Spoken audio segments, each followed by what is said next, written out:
the point is that planting these long-term seeds, then 5, 6, 7, 10 years from now, will fulfill the short term for you passively or mostly passively.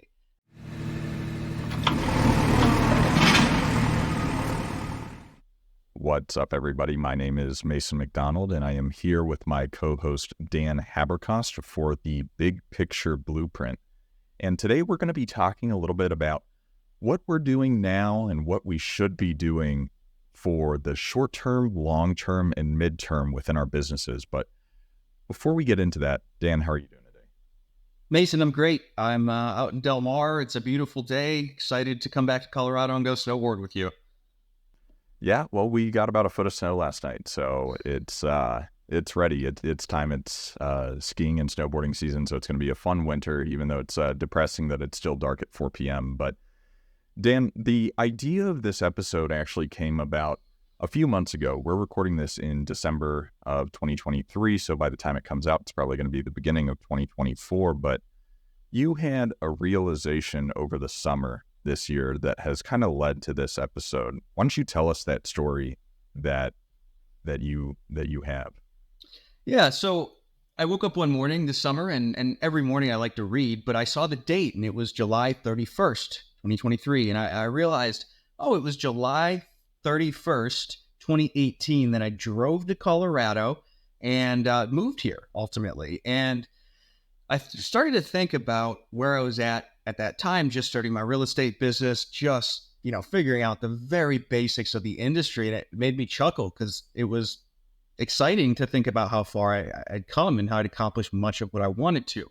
But as I thought about that, I realized that there were a number of decisions I made, a number of investments, things I did that didn't benefit me at all for the first couple of years, but are benefiting me tremendously now. Seeds I planted, so to speak, that compounded over time, and I saw little to no benefit from initially, but I really am now. And so I thought to myself, well, given that, what decisions should I be making right now as a 27-year-old that 32 or 35-year-old Dan will be really, really happy that I made, but that don't necessarily benefit me at all in the short term? And so that illustrates what we want to talk about here today is, along with all these short-term deals that we all do, flipping land or whatever it is you're doing within real estate, selling houses, flipping houses, you need to be planning some medium and long-term seeds that you might not benefit from initially, but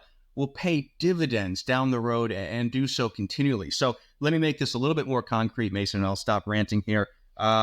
Two very different examples. When I first moved to Colorado, I bought a house in Colorado Springs as a house hack. It wasn't great. I had an office, I had my bedroom, and I rented out 2 extra bedrooms for $1,400 a month at the time. I think the mortgage was $1,700. So great. I mean, it was mostly covered, but it wasn't a huge impact on my life by any means. But today, that house has $200,000 of equity in it, and it makes me about $800 a month, and I do absolutely nothing. One more example that's very different, so I want to use it. I started attending a real estate group when I moved to Colorado, and I started hosting it a couple years after it'd been going for a while. Didn't get a whole lot out of it initially, but now almost 5.5 years later, I'm still hosting it. That's really helped me just across the board in raising money, and people pay me for consulting from there. All kinds of just random things have come from that group. And again, that took years to pay off, but now it's paying off in dividends. And so I'll pause there and let Mason respond, but I really wanted to get a whole episode on this, but I'll stop. Go ahead, Mason.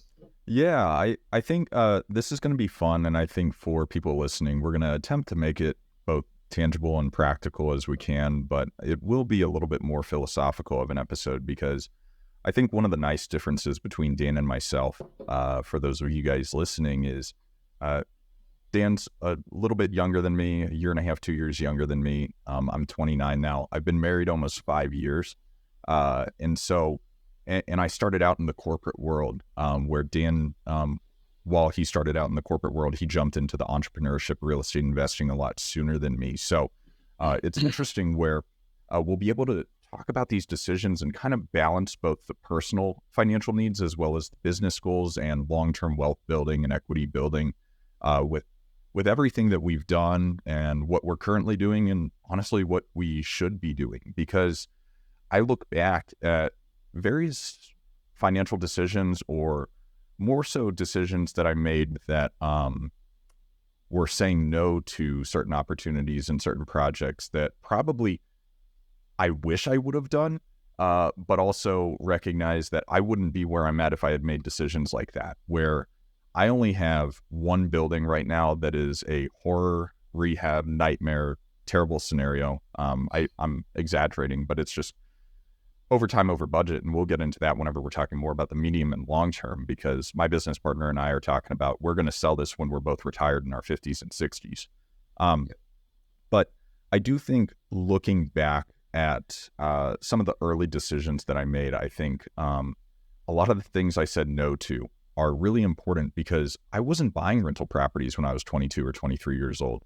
I was six figures in student debt, starting out a career where I was not making a lot of money. I was newly married in a home that we couldn't afford. And I think that if I was attempting to go buy a $200,000 rental that was going to make me maybe $150 a month at that point in time, that I would be ecstatic to own right now, I wouldn't have been able to quit my job or jump into this career. So I think we can kind of start out, Dan, with the short term, and we can kind of break it down between active income generating activities as well as just our short-term financial needs, and go from there. Yeah, I want to start with short term. We want to start with short term because we're practical. Look, you're listening to this, you're probably needing to pay bills next month, or maybe you have a few months saved up, but you got to make money in the short term. And so it's a matter of balancing that with the medium and long, as we've said. So both Mason and I, in our businesses, we're going to go through what we're doing in each of these and then what you all should be doing, have land flipping businesses. So we're doing this all day long. And no matter what sort of business you're setting up, you do want something that's short term, that's a 60, 90, 120 day, even faster cash conversion cycle, where you're putting out mailers or marketing of some kind and then getting cash back within that time frame. Because there's always going to be things popping up where you need cash as well. So Mason, you want to expand on that? Yeah, I think it's tricky sometimes, because you're saying 30, 60, 90, 120, 180 days of short-term activities. And when you hear those numbers, I think you have to recognize, and we drill the point home on the importance of focusing on lead measures in the business. Mm-hmm. And while it takes 30, 60, 90, 180, 360 days sometimes to see the results, if you're continuously doing that, you're going to be seeing those results every month for the most part.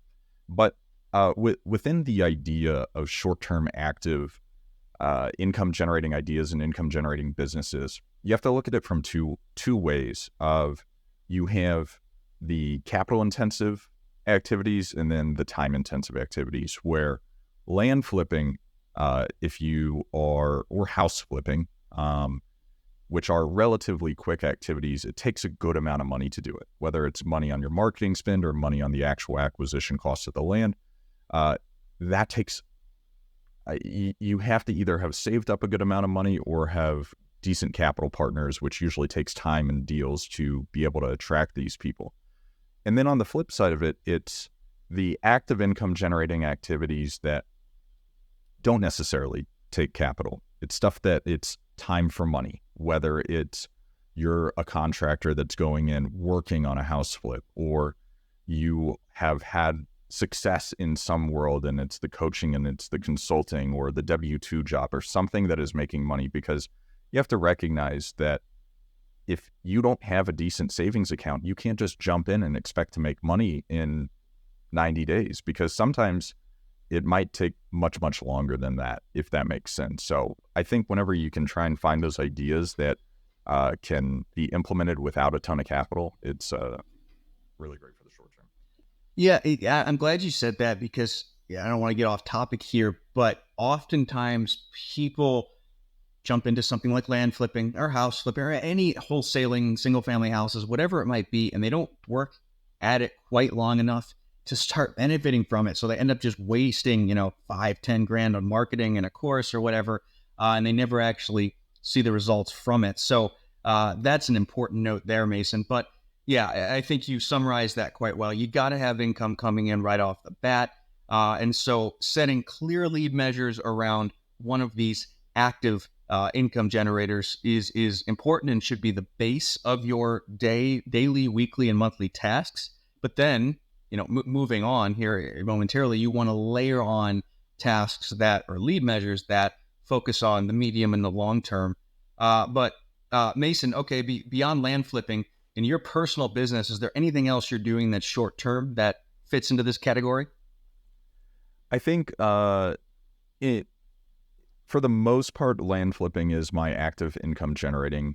Beyond that, it's the consulting business, it's coaching, it's teaching other people how to do it. I actually do healthcare consulting too, for larger research organizations that it's a quick 500 to 1,000 per hour for that type of work. So the coaching and consulting is great though, because the only thing that it takes for me is time, where I can teach people how to make money in this space, which people will pay a decent amount of money for. So that's great. But I also have the benefit of being married, and my wife gets a paycheck every 2 weeks. So we're able to live off her income. And I think that's something important to note, where with this active income generating, as we kind of lead into the medium and long term and how the active short-term goals will support that, the more you can save up now to focus on your personal expenses. Look at what your spend rate is. If between your house, your car, your utilities, going out to eat, all of your expensive, if you're spending $5,000 to $10,000 a month, how quickly can you make the next 6 months so you can start being able to think about it? Because psychologically, it doesn't make sense to go buy that rental property if you're really struggling and living paycheck to paycheck. Yes. And I think it can look really great hindsight wise, but when you were buying these rental properties, Dan, you weren't donating plasma and eating ramen. You were set financially, and you were in a place that you can do it. So I think whenever you're hearing all this content all the time of, you need to buy rental properties now, you need to buy rental properties now, that's so true. And that's so important. But if you're broke, you're never going to be able to do it in a way that makes any sense, because if a roof collapses because of a hailstorm and you weren't insured properly, or your furnace goes out or something like that, you're going to be screwed, and it's just absolutely not worth it. But Dan, beyond land flipping, what else are you doing? And follow up to my points there too. Yeah. Land flipping plus the coaching and consulting, and then the new construction stuff is kind of intermediate, where not generally 8 to 12 months. So whether that's short term or medium term, that's kind of somewhere in the middle. But most of the same stuff as you. But Mason, I really want to. You made a great point there, so I want to summarize. If you're broke and you're barely getting by, then for the short term, you probably should focus just on category number one, making money right now, and setting aside, 6 months of living expenses. Because like you said, you guys have heard me tell this story before, where my first rental property, I needed $10,600 for a new roof for the rental property and the garage within the first year of owning it. So that's significant. But gosh, as we move into number two here, assuming you've gotten past that, survival mode, right? You've got a little bit of savings. You're taking care of your personal needs, your family's needs. So many people never get past stage number one, even though they could. And they are stuck forever because they're just endlessly on the hamster wheel of doing deals that benefit them 60 to 90 days. So that's where we get into category number two, planting the seeds for the medium term. So Mason, you want to get started on that? Yeah, I think beyond the actual business activities, I think this is where a lot of the education during the short term comes into play, where Dan and I both do land flipping, and I'm encompassing a decent amount in that. I'm talking about subdivides and value add projects there that we're doing at a very small level, the minor subdivisions. I know, Dan, you just did an assemblage, which is kind of the opposite of a subdivide, taking larger lots and combining them into one. And I think the more you can learn during the short term, where I still view those subdivide projects that are for the purpose of a land flip as a short-term goal, but the more I learn about it, the more I can see, okay, this is how developers are making a ton of money. So I think kind of focusing a little bit on the education component for those medium-term projects is really, really important, and what you should be doing now for the medium term. But in addition to that, this to me is where, for people like yourself and myself, and I think you'll be able to speak to it more because of a lot of the properties that you're scooping up, is you need to start looking for more passive ways to replace your active income. And if you're looking 3 years in the future of, okay, say your spend rate, you anticipate getting to $10,000 a month. If you have a clear criteria of rental properties that you could be looking at, that are in 10 years, if you're able to buy 2 or 3 rental properties, or in 5 years, which is more medium term, I think those types of activities are the things that you should be focusing on.